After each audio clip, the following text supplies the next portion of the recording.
अधीन रहे, आपके बिना ना रह सके। अस बरु बरु मगी चरण गहु रेहु रहु एवं सतु करुणा निधि कहु कहु अब तुम्हें मम अनुशासन मानी बसु जय सुरपति राजधानी। ऐसे वर मांगकर राजा भगवान के चरणों पकड़े रह गए और तब दया के निधान भगवान ने कहा, ऐसा ही हो। अब तुम मेरी आज्ञा मानकर देवराज इंद्र की राजधानी अमरावती में जाकर वास करो। तहा करी भोग विशाल लत गए कुछ कछु काल पुनि कोई अवध बहुल ग्वल तब मैं होग तुम्हार सुध हे तात। वहाँ स्वर्ग के बहुत से भोग कर कुछ काल बीत जाने पर तुम अवध के राजा होगे, तब मैं तुम्हारे पुत्र हो जाऊंगा। इच्छा में नरवेश सवारे होई प्रकट निकित तुम्हारे अंसना सहित देही धरी मताता करो चरित भगत सुखदाता। इच्छा निर्मति मनुष्य रूपी सजकर मैं तुम्हारे घर प्रकट होऊंगा। हे तत् मैं अपने अंशों सहित देह धारण करके भक्तों के सुख देने वाले चरित्र करूंगा। जो सुनी सादर नर बड़भागी अव त्रिह ममता मद त्यागी आद अद शक्ति जेहि जग उपजाए सेव अवतारी मोरी यह माए। जिन चरित्र के बड़े भाग्यशाली मनुष्य आदर सहित सुनकर ममता और मद त्याग कर बहुसागर से तर जाएंगे। आदि शक्ति यह मेरी स्वरूप भूता माया भी जिसने जगत को उत्पन्न किया है वह अवतार लेगी। पूर्व मैं अभिलाष तुम्हारा सत्य सत्य पन सत्य हमारा पुनि पुनि अस कही कृपा निधाना अंतर्धान भय भगवान। इस प्रकार मैं तुम्हारी अभिलाषा पूरी करूंगा और मेरे प्रण सत्य है कि सत्य है कृपा निधान भगवान। बार बार ऐसा कहकर अंत्य ध्यान हो गए। दंपति उर धरी भगत कृपाला तेही आश्रम निवेश कुछ काला समय पाई तनु तजी अन्यासा जही जय किन्ही अमरवती बासा। वो स्त्री पुरुष राजा रानी भक्तों पर कृपा करने वाले भगवान के हृदय में धारण कर कुछ काल तक उसे आश्रम में रहे और फिर उन्होंने समय पाकर सहज ही बिना किसी कष्ट के शरीर छोड़कर अमरावती इंद्रपुरी में जाकर वास किया। यह इतिहास पुनित अति उम्मी कही वृषकेतु भारद्वाज सुनु अपर मुनि राम जन्म कर हेतु। योग्य वाल्मीकि कहते हैं कि हे भारद्वाज, इस अत्यंत पवित्र इतिहास को शिवजी ने पार्वती से कहा था। अब श्री राम के अवतार लेने के दूसरा कारण सुनो। मास पर आए 5वां विश्राम सुनी मुनि कथा पुनित पुरानी जो गिरिजा प्रति शंभु बखानी विश्व विदात एक के देश देशु सत्य केतु तहा वैसे नरेशु। हे मुनि, वह पवित्र और प्राचीन कथा सुनो जो शिवजी ने पार्वती जी से कही और संसार में प्रसिद्ध एक कई देश है। वह सत्य केतु नामक राजा रहता राज्य करता था। धर्म धुरंधर नीति निधाना तेज प्रताप शील बलवाना तेही के भय जो जुगल सुत वीरा सब गुण धाम महारंधीरा। वह धर्म के धुरी को धारण करने वाले नीति खान तेजस्वी प्रतापशील और बलवान थे। उसके 2 वीर पुत्र हुए जो सब गुणों के भंडार और बड़े ही रणधीर थे। राजधनी जो जेठ सुत कही नाम प्रताप भानु अस्तही अपार सुथी अरि मर्दान नामा भुजबल अतुल अचल संग्रामा। राज्य के उत्तराधिकारी जो बड़ा लड़का था उसका नाम प्रताप भानु था। दूसरे पुत्र का नाम अरिमर्दन था जिसकी भुजाओं में अपार बल था और जो युद्ध में पर्वत के समान अटल रहता था। भई परम समिति सकल दोष छलि वर्जित प्रीति जेठ सुती राज निरप दीना हरि हित अपु गवन बिन बन कीना। भाइयों में बड़ा मेल और सब प्रकार के दोषों और छलों से रहित सच्ची प्रीति थी। राजा ने जेठ पुत्र को राज्य दे दिया और आप भगवान के भजन के लिए वन के चल दिए। जब प्रताप परिवी भयु निरप फिरी ते हुई देश प्रजापाल अति वेद विधि कतो नहीं अग ते लेस। जब प्रताप भानु राजा हुए देश में उसकी दुआई फिर गई और वह वेदों में बताई हुई विधियों के अनुसार उत्तम नीति से प्रजा का पालन करने लगे। उसमें राज्य में पाप का कहीं लेस भी नहीं रह गया। निर्भित कारक सचिव सयाना नाम धर्म रुचि शुक्र समाना सचिव सयान बंधु बल वीरा अपु प्रताप पुंज रणधीरा। राजा के हित करने वाले और शुक्राचार्य समान बुद्धिमान धर्मरुचि नामक उसका मंत्री था। इस प्रकार बुद्धिमान मंत्री और बलवान तथा वीर भाइयों के साथ वह स्वयं राजा भी बड़े प्रतापी और रणधीर था। सेना संग चतुरंग अपारा अमित सुबट सब समर जुझारा सेन विलोकी रहु हर्षाना अरु बजे गए निशाना। साथ में अपार चतुरंगी सेना थी जिससे असंख्य योद्धा थे जो सब के सब रणों में जूझ मरने वाले थे। और अपनी सेना को देखकर राजा बहुत प्रसन्न हुआ और गमागम नगाड़े बजने लगे। विजय हेतु कटकाई बनाई, सुदिन सधी नृप चलो बजाई। जहाँ तहाँ परी अनेक लड़ाई, जीते जीते सकल भूप बिरियाई। दिग्ग विजय के लिए सेना सजाकर हुआ राजा शुभ दिन बहुत साधका और डंका बजाकर चला। जहाँ तहाँ से बहुत सी लड़ाइयाँ हुई, जो उसने सब राजाओं को बलपूर्वक जीत दिया। सप्त दीप भुजबल बस कीने, ले दंड चढ़ी नृप दीने। सकल अवीन मंडल तेई पाला, एक पर प्रताप भानु मही पाला। अपनी भुजाओं के बल से उसने सातों द्वीपों और भूमि खंडों को वश में कर लिया और राजाओं से दंड कर लेकर उन्हें छोड़ दिया। और संपूर्ण पृथ्वी मंडल का उस समय प्रताप भानु एकमात्र चक्रवर्ती राजा था।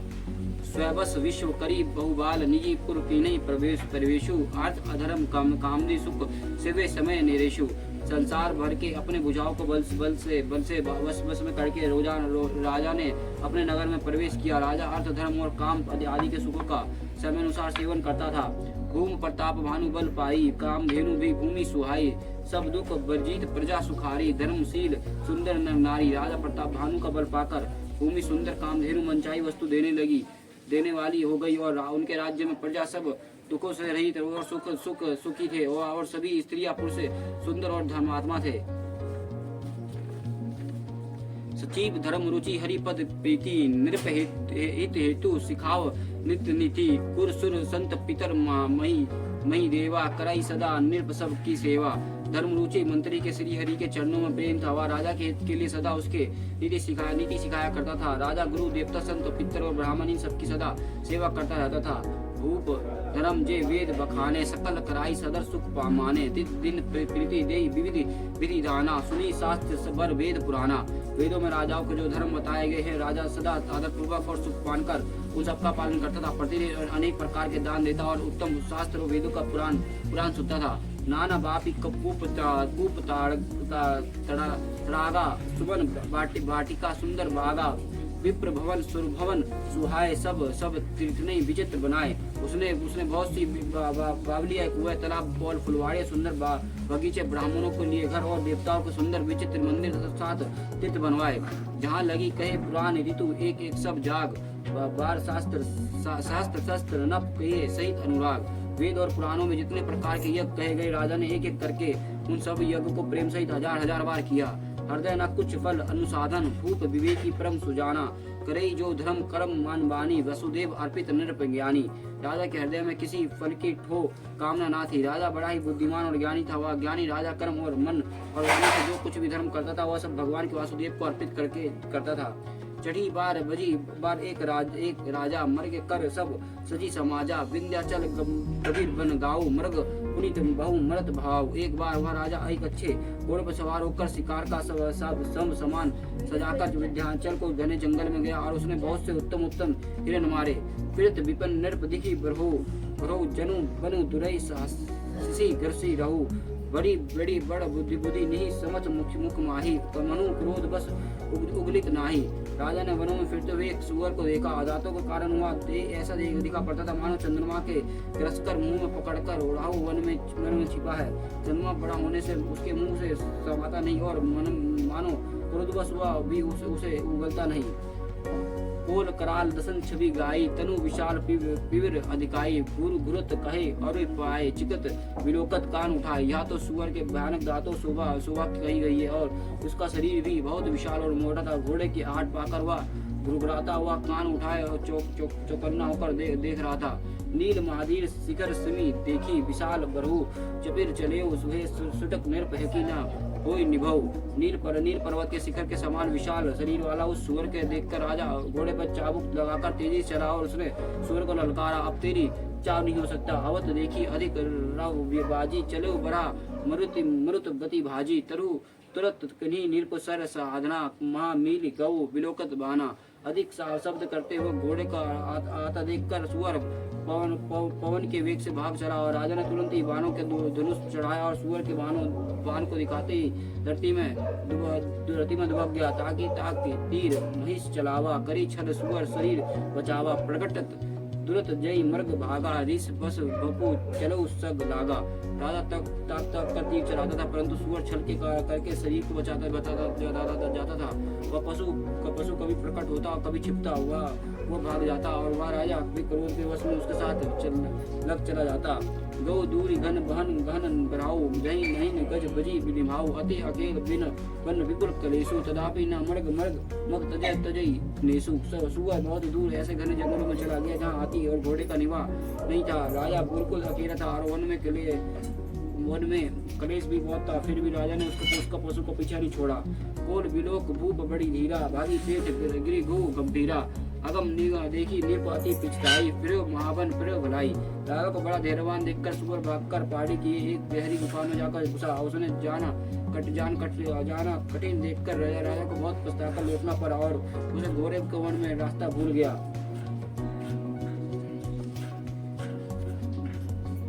खेद किन्न सुधृत त्रिषित राजा विजय समेत खोजत व्याकुल सरित सर जल विनु भयु अचेत।